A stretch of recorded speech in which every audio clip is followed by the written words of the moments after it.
오늘 본 말씀을 기록한 다윗은 인생 속에서 많은 고난과 어려움을 당했습니다. 분명 그는 하나님의 마음에 합한 자였고 또 주님과 동행하는 것을 기뻐했던 사람이었습니다. 하지만 다윗은 그의 삶 속에서 자신의 목숨을 노리는 원수들을 수도 없이 만났습니다. 이로 인해서 다윗은 죽을 뻔한 위기를 수도 없이 셀 수도 없을 만큼 경험합니다. 그런데 오늘 본 말씀에서 다윗은 자신의 목숨을 노리는 포악한 대적들이 있었는데 그들은 생전 얼굴 한번 본 적이 없었던 낯선 자들임을 밝히고 있습니다.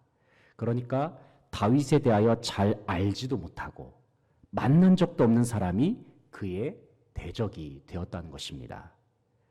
시편 54편 표제를 한번 보시기 바랍니다. 뭐라고 써져 있냐면 10사람이 사울에게 이르러 말하기를 다윗이 우리가 있는 곳에 숨지 아니하였나이까 하던 때에, 그렇게 기록이 되어 있습니다. 표제의 배경을 설명드리면 이렇습니다. 다윗이 왕이 되기 이전에 그에게는 사울 왕에게 쫓김을 당했던 시절이 있었습니다. 왜냐하면 사울 왕은 이스라엘 백성들의 인기를 등에 업은 다윗을 죽여야지만 자신의 왕권이 유지될 수 있다고 그렇게 생각을 했기 때문입니다. 오랜 시간 동안 다윗은 사울 왕의 추격을 피해 다닙니다. 그러던 중에 어느 날 다윗은 광야 이름이 십광야입니다. 십광야라는 장소의 수풀에 몸을 숨기게 되는데요. 그런데 문제는 그 지역에 살았던 10지역에 살고 있는 사람들, 여기서 이제 10사람들이라고 나오는데 10사람들이 다윗이 숨은 장소를 사울에게 밀고 했다는 사실입니다. 그들이 다윗에게 어떤 원한이 있어서 이런 일을 한 것이 아닙니다. 10사람들은 다윗과 아무런 연결점도 없고 일면식도 없는 자들입니다. 그런데 그들은 다윗에 관한 정보를 사울에게 밀고 했을 뿐만이 아니라 다윗이 숨은 장소를 찾기 위해서 수색 작업까지 하고 있습니다. 그렇다면 이들이 이처럼 다윗을 곤경에 빠뜨리려고 했던 이유가 무엇일까요? 추측건대 아마도 그들의 마음속에는 사울 왕에게 잘 보여서 이득을 취하고자 했던 마음이 있었던 것 같습니다. 3절 말씀을 보시게 되면은 다윗은 10사람들이 하나님을 자기 앞에 두지 않았다 말씀하고 있습니다. 다시 말해서 10사람들의 마음속에는 하나님의 사람인 다윗을 지키는 일보다는 세상적인 가치, 자기들이 잘 되는 것들, 세상적으로 출세하는 것에 더 무게를 두고 있는, 더 중요시 여기는 마음이 강했다는 말씀입니다. 우리의 삶도 한번 생각해 보게 되면은 때로는 예상치 못한 사람, 잘 알지도 못하는 사람에 의해서 어려움을 겪는 순간을 종종 맞이하곤 합니다. 혹은 우리에게 다가오는 고난의 종류가 이전에는 경험한 적이 없었던 새로운 차원의 것일 수도 있습니다. 예상치 못한 사람으로 인해서 고난을 당하고 예상치 못한 사건으로 인해서 어려움을 겪을 때면 사람은 누구나 당황할 수밖에 없죠.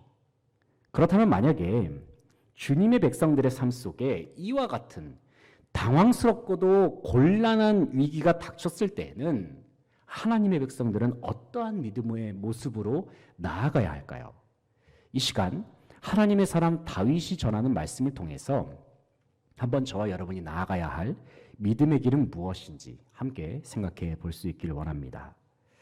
첫째는 내가 겪는 고난에 관하여 하나님께 솔직하게 아를 수 있어야 합니다. 본문 말씀 1절부터 3절까지의 말씀을 같이 한번 읽어보겠습니다. 1절부터 3절까지 시작. 하나님이여 주의 이름으로 나를 구원하시고 주의 힘으로 나를 변호하소서. 하나님이여 내 기도를 들으시며 내 입의 말에 귀를 기울이소서. 낯선 자들이 일어나 나를 치고 포악한 자들이 나의 생명을 수색하며 하나님을 자기 앞에 두지 아니하였음이니이다. 아멘.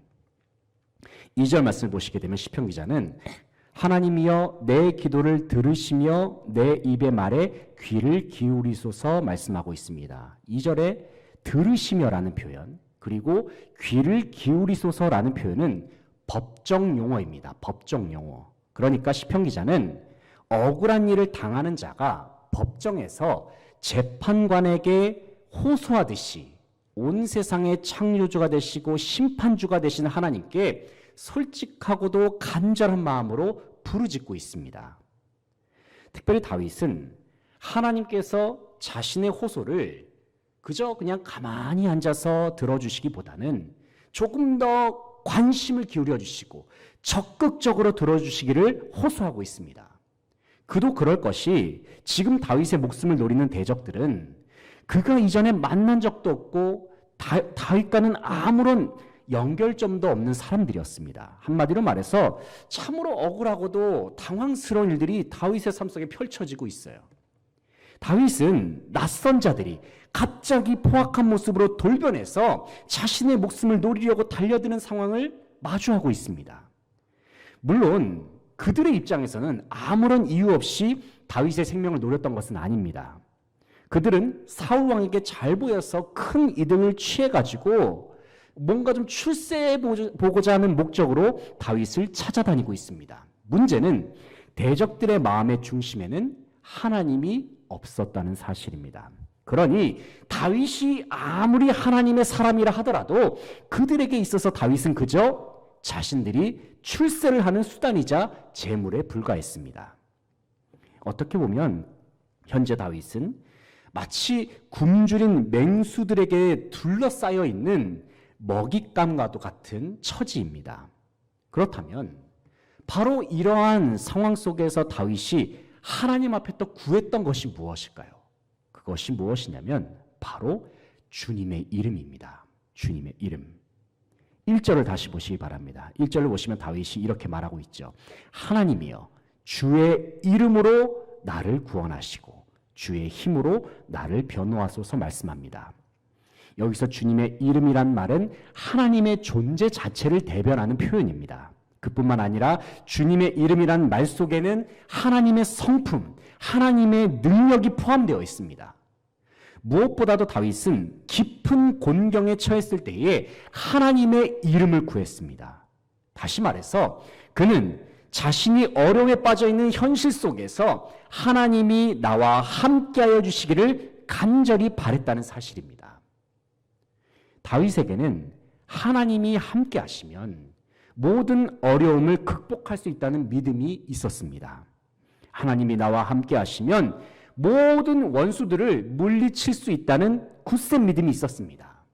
이런 의미에서 우리는 인생의 문제 앞에서 단순히 문제 해결만을 위하여 하나님께 기도하기보다는 모든 문제를 해결하시는 하나님 그 자체를 우선적으로 구해야 할 줄로 믿습니다. 이 말씀은 인생의 모든 어려움 속에서 특별히 우리는 하나님과의 친밀한 관계를 더욱 추구해야 한다는 사실입니다.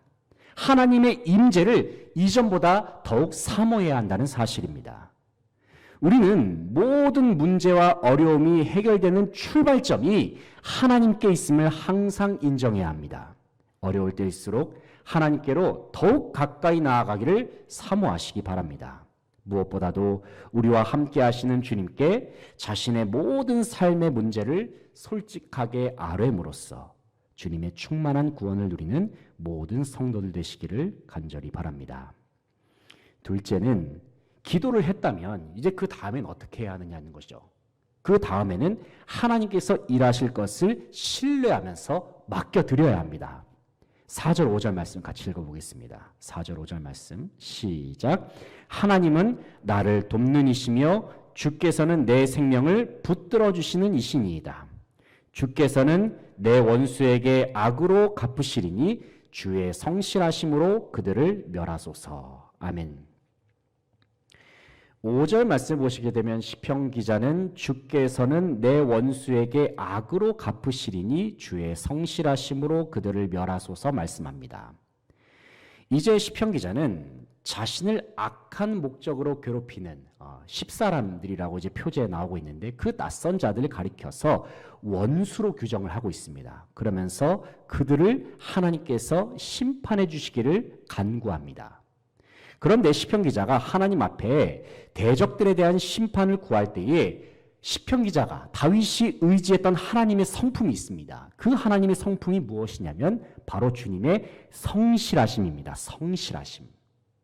사랑하는 성도 여러분, 우리 하나님은 성실하신 하나님이시죠. 성실하신 하나님. 그렇다면 성실하신이라는 의미는 무엇을 의미할까요? 성실하심이란 단어.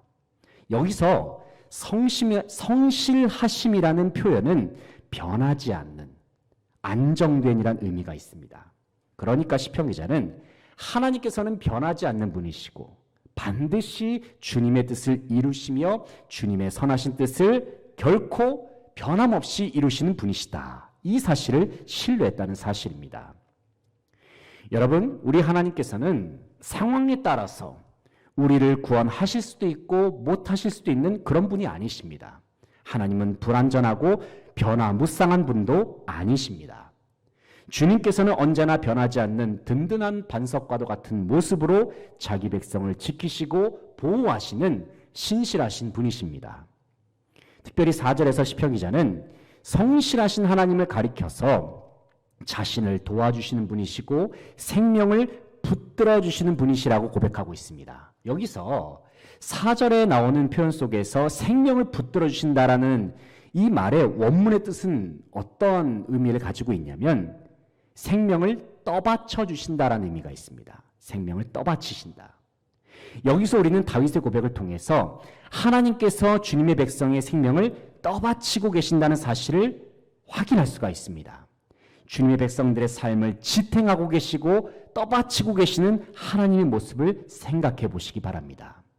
우리의 인생을 주관하시고 생명을 창조하신 주님께서 어떤 상황 속에서도 저와 여러분의 삶을 지탱하고 계신다. 이 사실을 굳게 믿을 수 있길 바랍니다. 때로는 원수들의 공격으로 말미암아 우리의 삶이 위태롭다 할지라도 하나님께서는 저와 여러분의 삶을 붙들고 계십니다.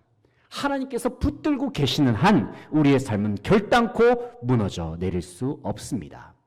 우리가 해야 할 일은 그저 모든 삶의 문제 앞에서 성실하신 하나님께 기도하는 것입니다. 그 후에 우리는 성실하신 하나님께서 우리의 기도에 어떻게 응답하시는가를 바라보아야 합니다. 다 맡겨드리는 거죠. 기도했으면 맡겨드리는 거예요. 결국에는 성실하신 하나님께서 우리의 삶을 어떻게 지탱하시는가, 어떻게 우리의 삶을 구원하시는가를 기대하면서 바라볼 수 있기를 바랍니다. 간절히 바라옵기는 성실하신 주님께 우리의 모든 삶의 문제를 내어 맡김으로 여러분의 삶 속에서 진정한 문제 해결을 경험할 수 있는 모든 성도들 되시기를 간절히 소망합니다. 셋째는 주님의 구원이 이루어짐을 믿으면서 감사로 하나님 앞에 영광을 돌려야 합니다. 6절, 7절 말씀. 6절, 7절 말씀을 같이 읽어보겠습니다. 시작. 내가 낙헌제로 주께 제사하리이다. 여호와여 주의 이름에 감사하오리니 주의 이름이 선하심이니이다. 참으로 주께서는 모든 환난에서 나를 건지시고 내 원수가 보응받는 것을 내 눈이 똑똑히 보게 하셨나이다. 아멘. 참 다윗은 시편을 계속해서 읽다 보면은 주님의 이름이라는 말을 계속해서 이야기하고 있죠. 그의 삶 자체가 주님의 이름에 의지했던 삶이었기 때문에 그렇습니다. 우리 한번 본문 7절 말씀을 보게 되면은 다윗은 이렇게 말씀하고 있습니다. 참으로 주께서는 모든 환난에서 나를 건지시고 내 원수가 보응받는 것을 내 눈이 똑똑히 보게 하셨나이다 고백하고 있습니다. 우리는 이 말씀을 읽으면서 한번 이런 질문을 던져볼 수 있을 것 같습니다. 과연 다윗은 자기 스스로가 하나님의 구원을 경험하고 난 이후에 이런 고백을 했을까라는 질문입니다. 하지만 우리가 7절 말씀을 보게 되면은 보응받는 것을 이라는 표현을 보게 되면은 이제 개역개정 성경에서는 보응받는 것을이라는 이 글자가 작은 글씨로 인쇄되어 있음을 알 수가 있습니다. 물론 어떤 성경에는 그렇지 않은 경우도 있지만은 대부분의 개역개정 성경에는 보응받는 것을이라는 부분이 작은 글씨로 인쇄가 되어 있습니다. 이것이 왜 그러냐면은 보응받는 것을이라는 표현이 원래는 히브리어 원문에는, 성경의 히브리어 원문에는 없는 표현이기 때문에 그렇습니다. 그래서 우리는 7절 말씀을 읽을 때는 이 고백이 다윗이 과연 하나님께서 원수들을 보응하신 것을 경험해서 이렇게 한 고백인지, 아니면은 그렇게 하지 않으셨음에도 불구하고 다윗이 이렇게 고백을 했는지, 우리는 그 사실을 정확하게 알 수가 없습니다. 하지만 분명한 사실은 다윗은 하나님께서 원수들을 이미 보응하셨든 그렇지 않으셨든지의 여부에 상관없이 주님 앞에 이러한 고백을 드렸다는 사실입니다. 다시 말해서 다윗은 환경에 상관없이, 느끼는 감정에 상관없이, 비록 지금 당장에는 하나님의 응답을 경험하지 않았다 하더라도 여전히 변함없이 하나님을 향한 믿음을 고백하고 있습니다. 그리고 다윗은 하나님과의 관계, 지금 이 순간 하나님과 나와의 관계에 더욱 집중하고 있다는 사실입니다. 어떤 면에서 보게 되면 본문을 통해서 발견되는 다윗의 관심사는 대적들로부터 구원을 받는 것보다는 하나님과 자신과의 관계에 더 무게가 실려 있음을 알 수가 있습니다. 어떻게 보면은 인생의 어려움을 만나는 순간 속에서 만약에 시를 적는다고 한다면, 기도를 한다고 한다면, 하나님 저를 이 문제에서 구원해 주십시오라는 그 기도로 가득 채우는 것이 보통입니다. 그런데 다윗의 기도를 보게 되면은 거의 대부분 하나님의 이름을 계속해서 구하고 있어요. 하나님의 이름. 이것이 무엇을 의미하냐면 다윗은 자신의 삶의 가장 중요한 요소가 하나님의 이름 그 자체였다는 거예요. 하나님의 이름이 내 안에 있는 것, 내가 하나님의 이름을 의지하는 것, 그래서 하나님의 이름으로 말미암아 사는 것, 그것이 다윗의 삶 속에 가장 중요한 목적이었다는 사실입니다. 바로 하나님과의 친밀한 관계를 사모했던 다윗의 모습. 이어지는 6절 말씀을 보게 되면 시편 기자는 내가 낙헌제로 주께 제사하리이다. 여호와여 주의 이름에 감사하오리니 주의 이름이 선하심이니이다 고백하고 있습니다. 우리는 여기서 다윗이 하나님을 향하여 품었던 감사의 마음을 보다 분명하게 확인할 수가 있습니다. 6절에서 다윗은 낙헌제로 주님께 제사할 것을 선언하죠. 여기서 낙헌제는 하나님께 감사하는 마음을 담아서 서원과 함께 드리는 제사를 말합니다. 그런데 이어지는 말씀을 보게 되면 낙헌제를 드리는 이유가 무엇이냐면 다윗이 이렇게 말하고 있어요. 여호와여 주의 이름에 감사오리니 주의 이름이 선하심이니이다. 낙헌제를 드리는 제사가, 낙헌제를 드리는 이유가 주님의 이름에 감사해서, 주님의 이름이 선하시기 때문에, 그래서 낙헌제를 드리겠다는 거예요. 하나님과 함께 서원과 함께 감사의 제사를 드리겠다는 것입니다. 참으로 놀라운 고백 아닙니까? 보통은 낯선 자들이 포악한 모습으로 자기 목숨을 노리는 상황이라면 일반적인 사람들은 하나님, 목숨 한 번만 살려주시면 제가 주님께 제 생명을 바치겠습니다. 제 가장 귀한 것을 드리겠습니다와 같은 그러한 서원 기도를 드리는 것이 보통입니다. 그런데 다윗은 그러한 상황 속에서도 먼저 주님의 구원을 구하기보다는 주님의 이름으로 말미암아 감사했다는 사실입니다. 이 말씀이 의미하는 바가 무엇일까요? 이 말씀 속에는 하나님은 내 삶 속에 구원 그 자체가 되십니다라는 고백의 의미가 담겨 있습니다. 그러니까 다윗에게는 구원 그 자체 되시는 하나님의 이름이 내게 있으면 나는 모든 어려움을 이길 수 있다는 믿음이 있었다는 것입니다. 다시 한번 말씀드리지만 우리의 인생 속에서 문제와 어려움을 만날 때에 우리가 가장 우선적으로 구할 것은 문제 해결만이 아니라 문제를 해결해 주시는 하나님의 이름을 우선적으로 구해야 합니다. 구원 그 자체 되시는 예수의 이름이 내게 있으면 이미 구원은 우리의 삶 속에서 시작되었음을 믿으시기 바랍니다. 다윗과 같이 구원 그 자체 되시는 하나님의 이름, 예수의 이름으로 인하여 진정한 감사를 드리고 모든 영광을 주님께 돌려드릴 수 있는 모든 성도들 되시기를 간절히 바랍니다. 사랑하는 성도 여러분, 이제 말씀을 정리하겠습니다. 예상치 못한 인생의 고난을 맞이했을 때에 우리가 주님께 구해야 할 것은 첫째도 주님의 이름이고, 둘째도 주님의 이름이고, 셋째도 주님의 이름입니다. 이 말씀은 문제 앞에서 우리 모두는 구원 그 자체 되시는 하나님께로 더욱 가까이 나아가야 함을 의미합니다. 살아계신 주님께로 가까이 나아가서 먼저는 내가 겪는 고난에 관하여 주님께 솔직하게 아뢰십시오. 기도한 후에는 성실하신 주님께서 내 삶 속에서 확실하게 일하실 것을 믿고 신뢰하면서 모든 것을 다 주님께 내어 맡겨드리시기 바랍니다. 그리고 마지막으로는 결국에는 주님의 구원이 내 삶 속에서 이루어 주실 것을 믿으면서 감사로 영광을 돌려드릴 수 있는 모든 성도들 되시기를 소망합니다. 우리와 함께 계시는 주님, 주님의 이름은 구원 그 자체 되시는 전능하신 하나님의 이름이고, 온 세상의 주관자여 통치자가 되시는 하나님의 이름 되십니다. 전능하신 하나님의 이름 예수 그리스도의 이름이 저와 여러분의 마음판에 확실하게 새겨져 있습니다. 이 사실을 기억하시면서 주님의 이름으로 말미암아 감사하고, 주님의 이름으로 말미암아 하나님의 큰 구원의 역사를 누리고 경험하는 모든 성도들의 삶이 되시기를 간절히 바라고 소망합니다. 함께 기도하시겠습니다.